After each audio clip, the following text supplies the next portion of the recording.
E agora a gente vai bater papo, estou recebendo aqui para conversar com a gente sobre fobia social, o Dr. Bayer de Galvão, que é psicólogo clínico. Tudo bem, doutor? Boa tarde. Boa tarde, eu agradeço o convite.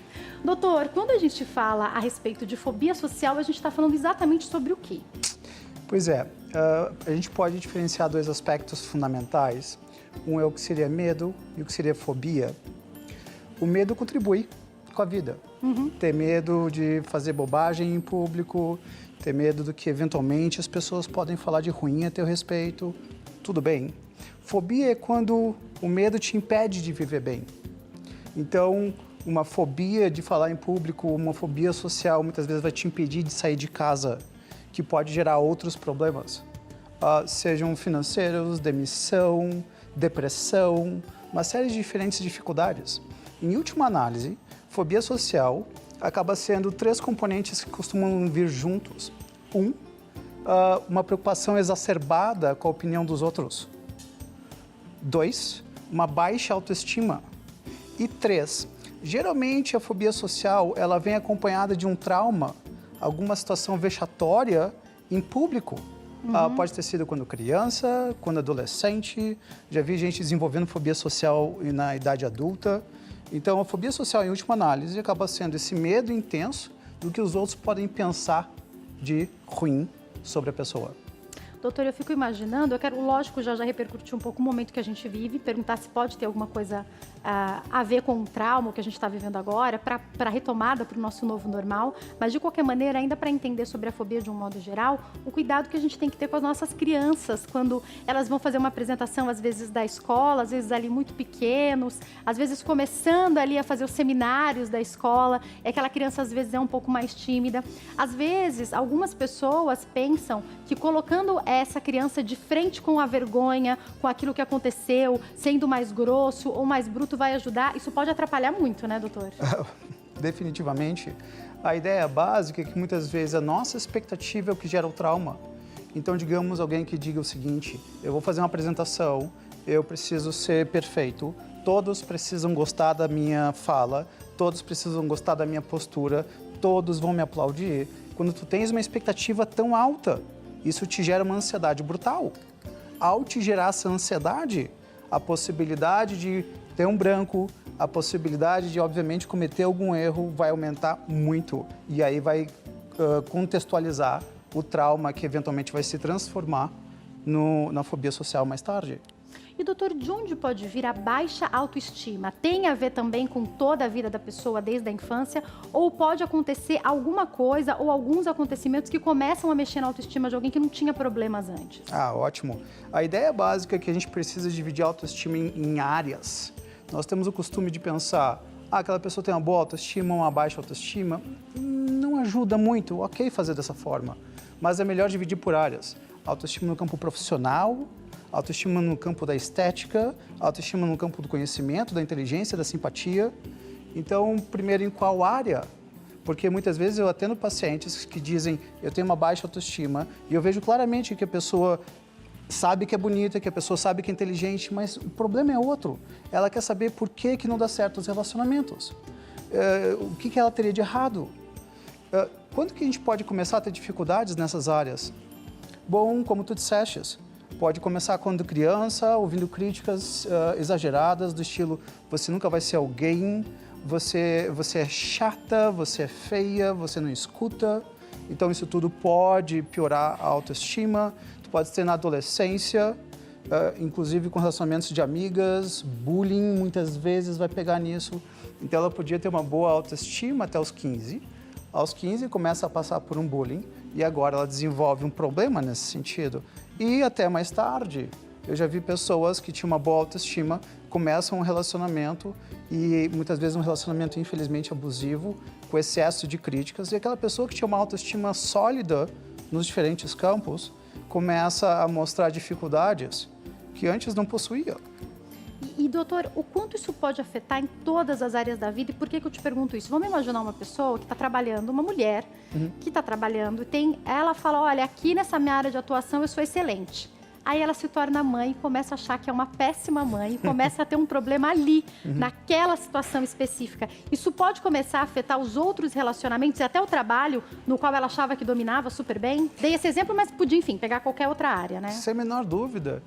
O problema, muitas vezes, eu brinco que a gente vive numa sociedade HP, high performance. Então, agora eu tenho que ser linda, eu tenho que ser inteligente, uma ótima mãe, uma ótima esposa, uma ótima dona de casa, uma pessoa super legal, simpática, sorridente, com bom humor. Isso cansa, minha gente. Tudo isso junto não dá, né? Só de pensar, a gente já fica cansado. Só de pensar já cansa. E o problema é que quando isso acontece, nós estamos com umas expectativas muito altas que nós não conseguimos cumprir com elas e por conta disso, isso baixa a nossa autoestima. Então, o que a gente precisa fazer? Restabelecer as nossas expectativas. Eu vou falar uma coisa que é horrível, colocar dessa forma. A gente não consegue ser excelente em tudo na vida. A gente consegue ser excelente em uma ou duas coisas, muito bom em duas ou três, bom em três ou quatro e mediano em várias. Então, restabelecer essas expectativas, onde nós precisamos dizer, bom, agora de 0 a 10, uma profissional nível 9 eu não vou conseguir ser, ou uma mãe nível 9 eu não vou conseguir ser, vai ter que ser nível 6 ou 7, enfim, estabelecer expectativas humanas, que se a gente coloca alto demais, fica desumano, e daqui a pouco a mulher olha no espelho e diz, eu sou horrível, porque eu não consigo ser uma profissional nível 9, nem uma mãe nível 9, nem esteticamente nível 10, nem... Então, restabelecer expectativas de uma forma mais passível de ser atingida. A gente tem que tentar ser mais gentil com a gente, né, doutor? Eu lembro que eu conversava com algumas amigas depois que nós tivemos filhos e cada uma de nós estava falando alguma dificuldade que tinha e tal. Daí eu brinquei, eu falei, gente, mas eu nunca cozinhei bem. Qual era a minha expectativa de começar a cozinhar bem agora porque eu tenho um filho, né? Eu posso melhorar, eu posso aprender ali um básico um pouquinho melhor de alguma coisa que ele goste de fazer, mas assim, eu não gosto muito de cozinhar, nunca fui a melhor pessoa do mundo cozinhando. Às vezes a gente deposita uma expectativa de que agora que foi mãe, nossa, vai fazer aquilo perfeito. Eu tô falando das mães, mas eu poderia falar de qualquer outra área de atuação. A gente tem que entender que não vai ser excelente em tudo, mas isso não é fácil, né, doutor? Não, porque muitas vezes, vamos pensar numa mulher, homem, não importa, que se orgulhe com base no fato de ser uma excelente profissional. Se dedicando 10, 12 horas por dia. E é o que ela mais gosta sobre ela. E aí nasce o filho. E aí essas 10 ou 12 horas, tu vai ter que dividir com o filho. Então aquela eficiência toda, que só era possível com 10 ou 12 horas, tu vai ter que lidar com 6, 7, 8 horas. Tu não vais conseguir fazer tudo o que tu fazias antes. Então, fazer esse processo. A gente pode brincar que em softwares e variações, a gente tem atualizações sempre. Né? Cada 3 meses ou 6 meses vem uma atualização e a gente precisa fazer atualizações na nossa vida ao longo dos anos. Depois de ser mãe, em situações difíceis, como na própria pandemia, o que eu posso fazer agora, o que não posso fazer agora. Então, essas atualizações são fundamentais para viver bem. As nossas escolhas de prioridade podem mudar nessas atualizações, doutor? Porque, por exemplo, um filho, para os pais também, mas geralmente mais para a mãe, pesa muito. A gente começa a rever tudo e geralmente esse filho vai para a prioridade, né? Sem a menor dúvida. O problema é que aí a gente precisaria, exatamente como tu disseste, colocar a atualização. Então, até 9 meses atrás, a minha prioridade era trabalho. A minha prioridade muitas vezes era o próprio corpo. Eu já vi mulheres que dizem, eu não quero ser mãe porque isso vai alterar. Exato. Então, agora que ela foi mãe, ela precisa dizer, bom, qual é a minha prioridade? O que é razoável eu esperar de mim? Porque se ela não fizer essas atualizações, restabelecer essas expectativas, bom, vai ficar difícil. E, apenas somando a isso, o próprio marido também vai ter que fazer essa atualização. Não vai mais ter tanto sexo quanto antes, os dois muitas vezes vão estar cansados, muitas vezes, infelizmente, vai ter uma queda também em condições financeiras, o que podia ser feito antes não vai poder ser feito agora. Então, atualizações o tempo inteiro. Estrutura a vida, né? Bah, sem a menor dúvida. Doutor, as cobranças. Eu quero destrinchar esses 3 tópicos que o senhor falou. Então, a gente já falou um pouquinho, eu vou falar mais já sobre os traumas, estou entendendo agora sobre a baixa autoestima. Já quero falar sobre essas preocupações, as situações, para a gente poder entender bem a fobia. Mas ainda nisso, a sociedade cobra diferente homens e mulheres? Como que o senhor vê essa questão, especificamente ainda ligada à autoestima? Sem a menor dúvida, isso tudo está se... O homem e a mulher estão cada vez mais próximos. A melhor coisa que existe hoje em dia, em termos de relacionamento, é que homens e mulheres, justamente por estarem mais próximos, eles são capazes de fazer o que era impossível há cerca de 60, 70 anos, é serem amigos. Tu não consegue ser amigo de uma pessoa muito diferente de ti. Contudo, nós ainda podemos pensar que existe sim algumas prioridades que são colocadas um pouco mais para as mulheres, para os homens também. A parte de estética está cada vez mais sendo exigido também do homem, não tanto ainda quanto é da mulher. A parte profissional ainda tem um pouco mais em cima do homem. O homem de 40 anos que não trabalha e fica em casa cuidando dos filhos, não recebe um adjetivo muito bonito. A mulher que está cuidando dos filhos em casa com 40 anos é uma dona de casa. Então, as exigências ou expectativas no que se refere a homens e mulheres na nossa cultura estão cada vez mais iguais, só que ainda tem algumas diferenças por aí. Então, vai variar, obviamente, de estado. Quando a gente fala do Brasil, é engraçado, as pessoas dizem, Baiara, você conhece o Brasil? Eu falo, não. Eu conheço algumas cidades, e nem cidades, eu conheço alguns bairros de algumas cidades. Então, claro, as culturas vão variar em relações socioeconômicas, culturais, em todos esses aspectos muda bastante essas exigências. A realidade muda completamente. Eu até te digo que, enquanto pastora, eu já fui a algumas igrejas, só falando do estado de São Paulo, se eu pensar que em algumas que eu fui pregar, quando chego tenho que adaptar a linguagem, porque percebo que estou falando com comunidades completamente diferentes, se o exemplo que eu dei lá não vai dar certo aqui, então é necessário fazer essa adaptação. Então, quando a gente pensa em Brasil, em cada realidade, o que vai afetar a autoestima ou o que vai ser exigido de uma mulher ou de um homem pode mudar exatamente no contexto cultural que aquela pessoa vive, não é, doutor? Sem a menor dúvida, sem a menor dúvida. Eu sou de Porto Alegre, quando eu vejo Porto Alegre, alguns conceitos de 40 anos atrás são diferentes de São Paulo hoje. Se tu conversares com alguém que é do Nordeste ou do Norte, vai ser diferente. A língua é diferente. As pessoas muitas vezes esquecem que a gente é um país de tamanho continental. É impossível ser a mesma cultura no Brasil inteiro. Eu não me atreveria a dizer quantas culturas existem dentro do Brasil, de acordo com cada cidade, região e por aí vai. Doutor, eu vou para o intervalo, daqui a pouco eu estou de volta e eu quero agora bater num assunto que eu acho que tem tudo a ver com o que a gente está vivendo. Quando a gente fala a respeito de preocupações, do medo do que vai acontecer, da preocupação até com o que o outro vai pensar, porque hoje em dia tá assim, se você vai visitar alguém da sua família, você nem posta, porque você fala o que o outro vai pensar de eu estar aqui visitando fulano, eu vou ficar bem quieto. É lógico que a gente tem que ter preocupação com o que a gente faz, porque a gente influencia o outro, mas o que eu quero dizer é esse momento que a gente vive, em que todo mundo, inclusive, deu muito destaque às redes sociais, a própria rede social. Tem muita gente fazendo live sobre todos os assuntos do mundo. E aí eu me pergunto, como é que tá esse olhar, esse medo pro outro nesse momento, a respeito do que o outro vai pensar da gente? A gente fala já, vou pro intervalo e já volto. Não sai daí.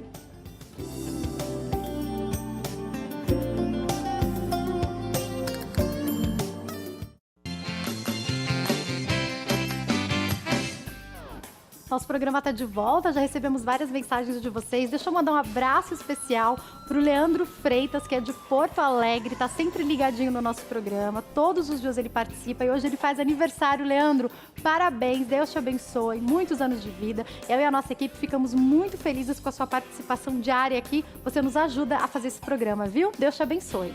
E agora eu quero te falar sobre o nosso QR Code, que está aqui. Ele vai aparecer aqui. Com esse QR Code, você vai direto, você pode colocar o seu celular na foto. Você pode colocar o seu celular na foto ou no aplicativo do QR Code, mira aqui, e você vai direto para o nosso canal do YouTube. Não esquece de se inscrever, no sininho ali ativar as notificações, mais uma maneira da gente estar conectado e de você assistir a nossa programação ao vivo, além de buscar ali os programas que já foram ao ar que você quer rever, tá? Eu volto a conversar com o doutor Bayer de Galvão, que é psicólogo clínico e está falando com a gente sobre fobia social. Daqui a pouco eu vou fazer já as perguntas que vocês enviaram para nós. Mas, doutor, eu quero voltar com a questão da preocupação com o que o outro pensa de nós. Nunca foi tão fácil encontrar um hater, alguém que tem coragem de falar mal de você, como nessas épocas em que as pessoas vão lá e digitam o que querem. Isso pode também ter relação com a fobia social? Pode, inclusive, ocasionar, a pessoa pode já ter uma certa dificuldade em termos de preocupação e agora começa a ser batida nessa preocupação, que para a pessoa já era um problema e agora daqui a pouco ela trava. A ideia, muitas vezes, isso quando eu coloco as pessoas acham um pouco estranho, mas nós precisamos aprender a ser desprezados. Nós precisamos aprender a sermos menosprezados. Todo mundo quer ser aplaudido, todo mundo quer ser parabenizado. Contudo, na realidade, isso não vai acontecer. Então, a ideia básica de como lidar com crítica é fazer duas coisas, junto com uma terceira. A primeira é tu aprenderes a se valorizar independentemente do outro. Claro, mais fácil falar do que fazer. A segunda é em que medida se preocupar com a opinião do outro, que é muito importante. E aí uma terceira, e essa pode soar um pouco estranho, mas será que essa crítica do outro, será que tem alguma pertinência? Será que é importante de alguma forma? Se eu mudar isso, eu me respeito. Será que eu não me torno um marido melhor? Ou um profissional melhor? Ou um amigo melhor? Então, se valorizar independentemente do outro, se questionar acerca de a opinião de quem que vale a pena e vai que dê para tirar alguma coisa boa da crítica. Então, essas seriam algumas ideias. Talvez aprender com essa crítica, né, doutor? Sem a menor dúvida. Teve um filósofo chamado Plutarco que ele escreveu um livro chamado Como Tirar Proveito dos Seus Inimigos. E ele praticamente resume a coisa dizendo o teu inimigo vai bater justamente no teu ponto fraco, que é onde você precisa melhorar, e é assim que você tira o proveito do seu inimigo, com as críticas, com as violências naquele ponto. Então, se eu tenho dificuldade de falar em público, meu inimigo fala isso, eu posso melhorar nessa parte, e assim por diante. Então, a grande coisa mesmo é ir aprendendo, mais do que ficar apenas se defendendo. Não, eu não faço. Não, eu não sou assim. Certamente eu estou certo.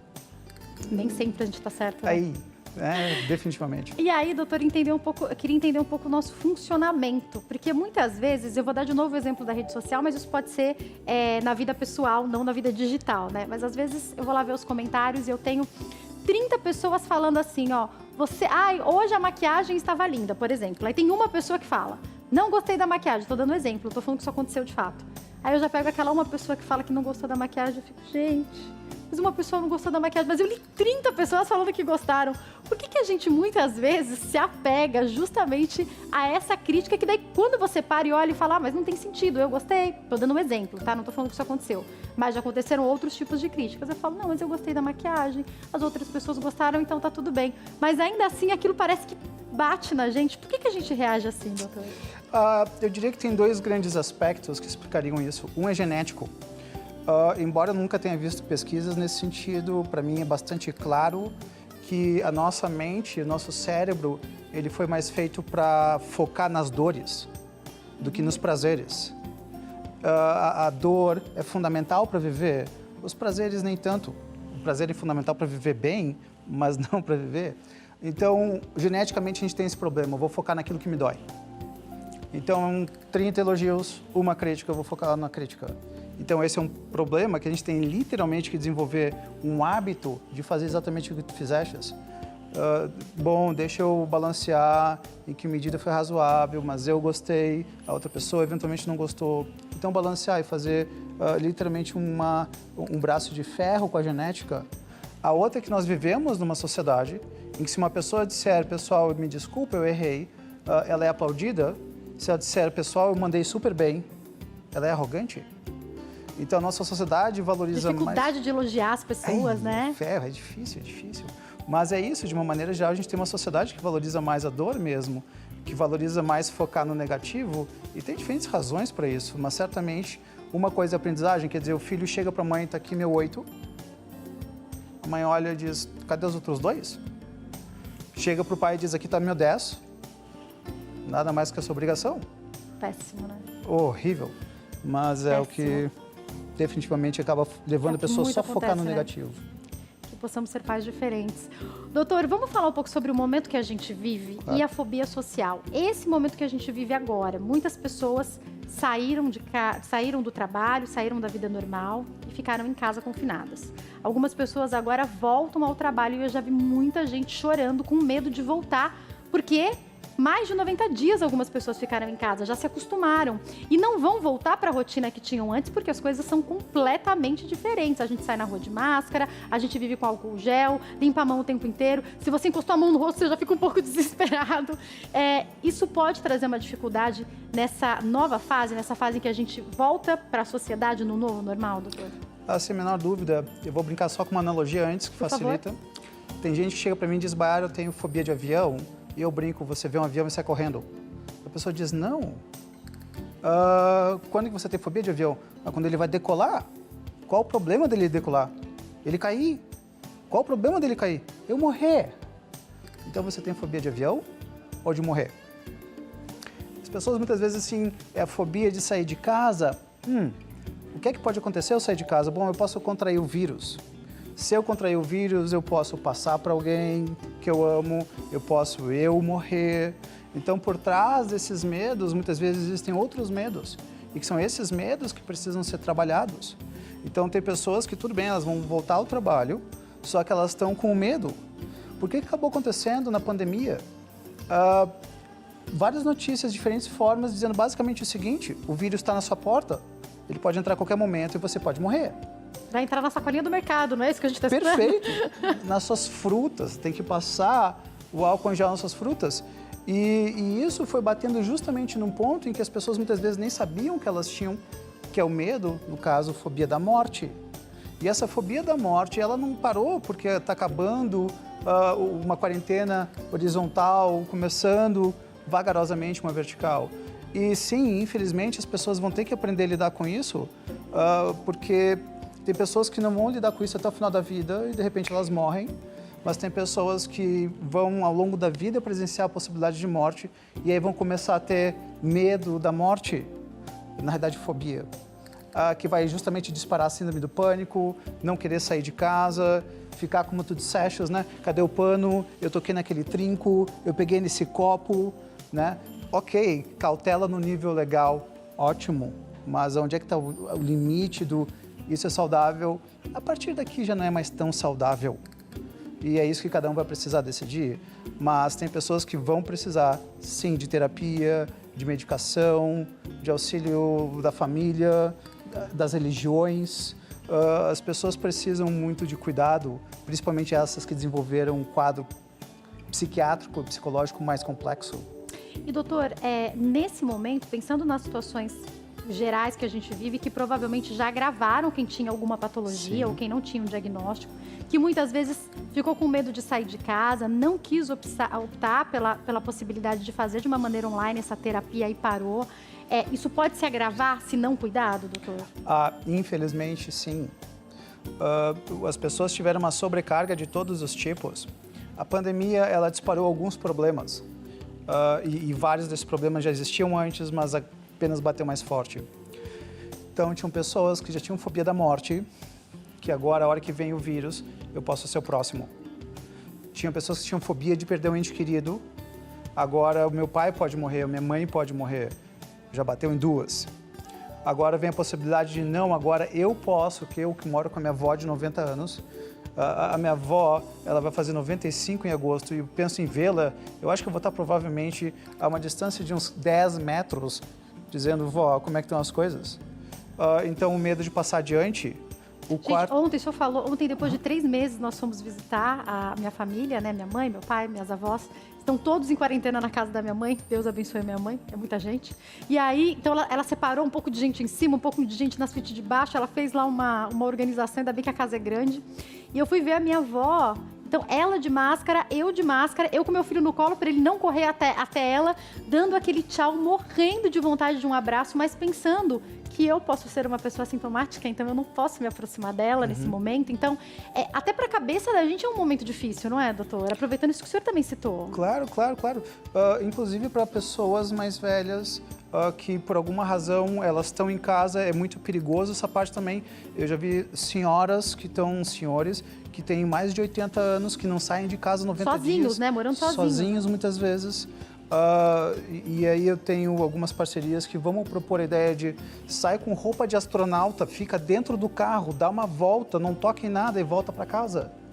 Porque também esse confinamento não é saudável. Então, como tudo na vida, é necessário dosar da maneira certa, porque aquilo que é remédio para um, se errar a dosagem, vira veneno. Verdade. Então, a gente precisa justamente propor, às vezes, dizer, olha, sai com cuidado. Vamos fazer uma medida, uma cautela aqui para fazer alguma coisa, né? Porque eu senti que tanto para mim quanto para minha avó, mesmo que a distância, a gente se vê e conversar um pouco, fez muito bem. Isso. As duas de máscara, eu não entrei no quarto dela, a gente ficou ali numa distância. E ela vinha vindo, minha mãe, vai para trás, vai para trás. Ela vinha vindo e a gente vai para trás, porque a gente tem esse medo. Eu brinquei com ela, eu falei, vó, para beijar, eu acho que ainda vai demorar um pouco. Sim. Mas eu vou ainda desenvolver. Eu pensei ou numa capa de chuva, porque eu vi que eles fizeram em alguns hospitais, inclusive aqui em São Paulo, daquela cortininha. Então a gente já está pensando em alguma alternativa para poder, de alguma maneira, se aproximar, porque psicologicamente o toque também faz falta, não faz, doutor? Sem a menor dúvida. Eu já tenho visto pessoas com mais idade desenvolvendo eles depressão por não estarem vendo a família e, a princípio, ficando mais doente do que eles estavam e nada a ver com coronavírus, mas sim todo esse confinamento. Então, cautela é fundamental e a gente precisa trazer também à tona a ideia de que depressão pode baixar o sistema imune, ansiedade demais pode baixar o sistema imune e, bom, se isso também não for cuidado, eu vejo senhoras perdendo a vontade de estar com os filhos, porque eles não veem filhos há praticamente 3 meses, ou os netos, a não ser pela parte virtual, que é ótima, mas só não é tudo, que né? Não. Doutor, as notícias, eu já vou para todas as perguntas de vocês, tá, gente? Mas eu queria falar sobre isso. As notícias que a gente vê, sejam as fake news ou as notícias verdadeiras, que são contadas em excesso e talvez de uma maneira que não precisariam ser ditas. Por que eu digo isso? Eu sou jornalista, eu sou totalmente a favor da informação, mas da informação inteira. Quando eu estava estudando na semana passada sobre isso, eu encontrei uma matéria, pensando nos grandes jornais, que de fato fez a proporção do Brasil para falar que a nossa posição em proporção é a 32, não é a 2. Porque você tem que pega o tamanho do Brasil e coloca isso na proporção certa. Eu não estou querendo não falar que é grave, é claro que é grave, é um risco, a gente tem que tomar todos os cuidados, mas assim, faz uma diferença muito grande você ouvir que você é segundo país, de você ouvir que, na verdade, a sua posição é 32 por conta da proporção do seu país. Faz diferença você ouvir o número de mortos, mas saber que 500 mil de pessoas já foram curadas. E me parece que essas notícias, talvez até por darem menos ibope, são menos faladas. Selecionar as notícias que a gente deixa entrarem na nossa cabeça também é importante, não é, doutor? Absolutamente fundamental. Tu és a segunda que acabou se focando não vamos só no esquema meio que deixa as pessoas com muito medo. Né? Sensacionalista. Vamos lá. Ele não ia falar isso, não eu falei. Ele não ia falar essa parte. Por exemplo, eu brinco, na realidade eu não brinco, eu proponho isso para meus pacientes, tenham em mente 2 tipos de tabelas. A tabela do Ministério da Saúde, ela contabiliza as últimas 24 horas de óbitos e várias vezes, se não me engano, desde o início da pandemia já deram 19 dias com mais de 1.000 mortos. Se tu pegares a tabela dos cartórios, que é atualizada por óbitos por dia, se não me engano, hoje de manhã estava em 869, dia 14 de maio, o dia que mais teve gente que faleceu por Covid. Então, uma tabela é absolutamente caótica. Tu olhas para aquilo e diz, nada está funcionando, a gente está cada vez pior, terror. Tu olhas para outra tabela e diz, bom, o pior até hoje foi dia 14 de maio, claro que cada vida perdida é uma tragédia. Claro. Só que são 2 tabelas que mostram... realidades diferentes. Completamente. E a dos cartórios, que se não me engano é transparência, registro civil, ela dá um efeito psicológico mais benéfico. Então, cuidem com as tabelas, fiquem nas tabelas. Vamos fazer as nossas escolhas até... Escolha onde você vai pegar essas informações, né? Perfeito. Te aconselho a ficar por aqui, tá? Pela rede. Olha, a Ivete, do Rio de Janeiro, diz assim: já tive depressão e voltou por conta da situação atual da pandemia. Estou com muitos tremores e suor nas mãos e pés. Venho tomando calmante e gostaria de saber o que eu posso fazer para melhorar. Em qualquer tipo de quadro psicológico ou psiquiátrico, nós podemos pegar tanto as causas quanto os efeitos. E o ideal é fazer os 2. A psiquiatria ela vai analgesiar aspectos de crise de ansiedade. Ansiedade é um tipo de dor, tristeza é um tipo de dor. Então, sem a menor dúvida, psiquiatras são extremamente bem-vindos. Porque aí a gente pode falar em medicamento, né, doutor? Sem a menor dúvida, sem a menor dúvida. A ansiedade, ela é o efeito das nossas preocupações, dos nossos medos. Na medida em que nós lidamos com as causas, aí a coisa fica diferente. O ideal é fazer os dois ao mesmo tempo. Tentar lidar com isso sozinho é bastante complicado. Existem vários caminhos. Na vida, a gente pode pensar que existem dois processos, pelo menos isso é quase uma lei que eu uso para mim. Por um lado, eu vou fazer de tudo para dar certo. Por outro lado, eu vou estar preparado para dar errado. Seja um casamento, seja uma profissão, seja abrir uma empresa e seja lidar com o Covid. Vou fazer de tudo para evitar o Covid e o que eu posso fazer para lidar com o Covid caso eu contraia o Covid. E isso, fazer sozinho, é uma tarefa que eu não proponho que seja feita. Procure ajuda profissional. E hoje, de maneira online, vários profissionais têm atendido, Sim, né, doutor? Sem a menor dúvida, sem a menor dúvida. Deixa eu agradecer aqui a mensagem também da Márcia. Ela diz, doutor, se tivéssemos na grade escolar, psicologia desde a infância, teríamos uma população melhor, com a autoestima mais equilibrada? Poderia ajudar a estudar, doutor, sobre o assunto? Isso aí, tu pode fazer uma faculdade sobre isso, uma escola sobre isso. Sem a menor dúvida, seria uma tarefa hercúlea, seria muito bom ser feito isso. Aprender a viver bem. Não é nem psicologia, porque a psicologia vai para um outro campo, mas a ideia de como viver bem. Para fazer faculdade, a gente precisa ter feito escola, para ter matemática, inglês, enfim. Ora, e para viver bem? O que é que a gente precisa aprender para viver bem? Então, sem a menor dúvida, se nós tivéssemos aulas do que a gente precisa para aprender a viver bem, eu acho que autoestima, resiliência, capacidade de enfrentar os problemas, certamente seria benéfico. Quero agradecer também a Jandira, chegou mensagem dela aqui no Instagram, ela disse que está assistindo, o tema é excelente, que ela está se espelhando no tema. Obrigada pela participação, viu? Obrigado. Essa pessoa não quis se identificar, e se você não quer se identificar, quer deixar sua pergunta, pode ligar também, tá? Ela disse que está em casa muito mal, com baixa autoestima e com bastante medo de morrer. Ela quer saber o que pode fazer.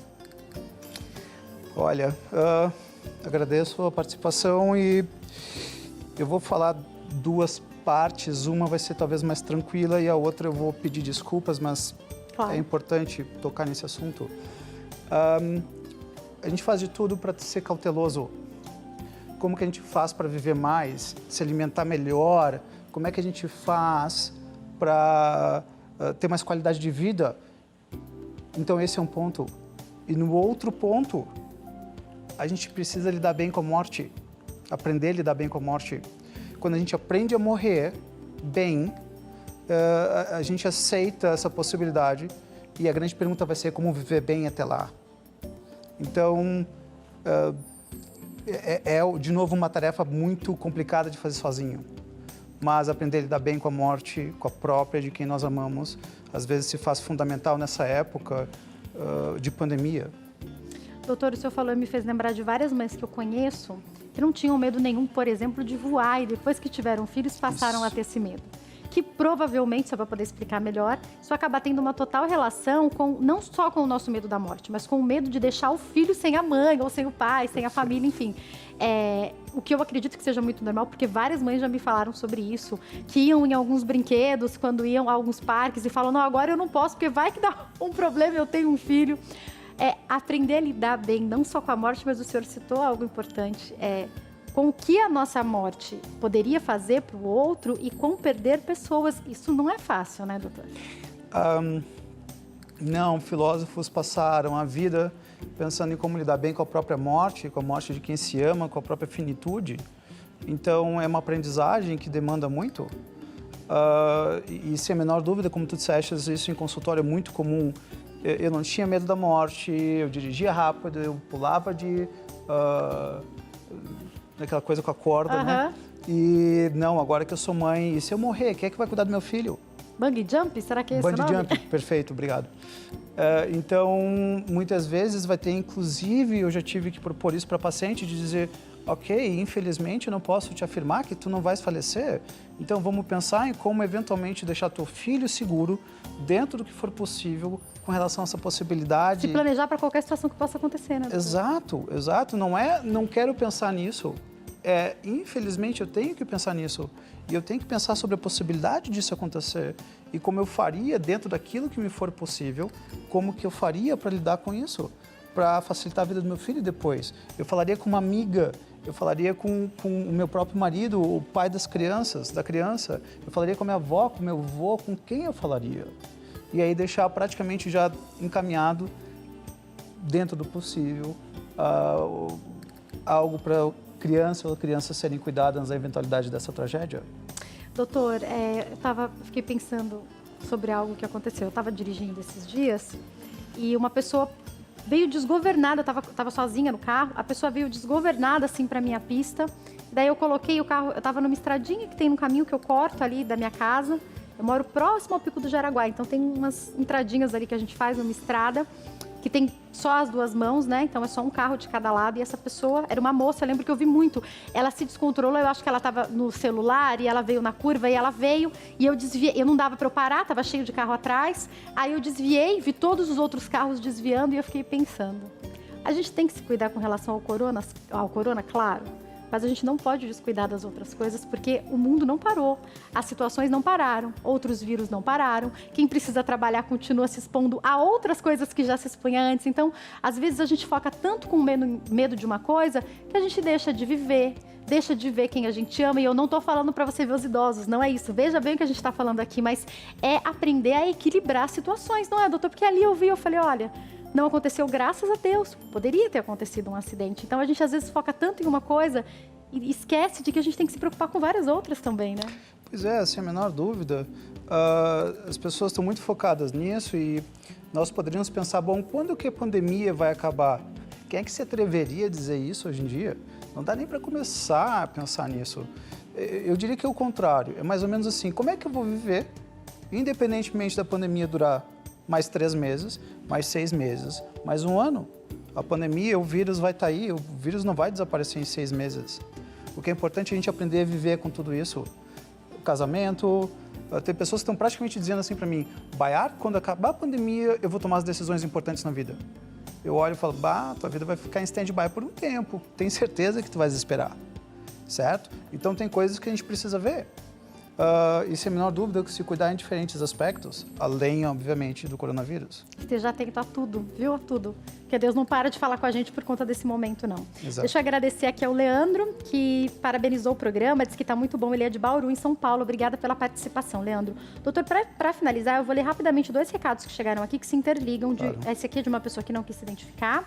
Observei que nesse final de semana a quantidade de pessoas na rua aumentou drasticamente, com festas, piquenique e passeios que poderiam ser adiados. Acredito que não seja o momento ainda, pois muitas pessoas estão fazendo o isolamento corretamente. O que podemos fazer? Pois fico com muito medo de sair na rua. E a Glória da Bahia diz que tem a sensação que sente os sintomas de depressão, começo de pânico, mas quando toma algum remédio ou se distrai, isso melhora. Se isso seria já um quadro dessa doença ou não. Pode evoluir, evoluir é um péssimo nome na realidade, mas enfim, pode piorar. E desenvolver sim um pânico, isso sem a menor dúvida é possível. Nós precisamos ficar atentos a isso. Aumento de ansiedade, dificuldade de sono, dificuldade de concentração, dificuldade de dormir. E a distração te leva a não pensar sobre aquilo que está te incomodando. Então, sem a menor dúvida, acaba não dando a dor da tristeza ou da ansiedade, então é um possível caminho.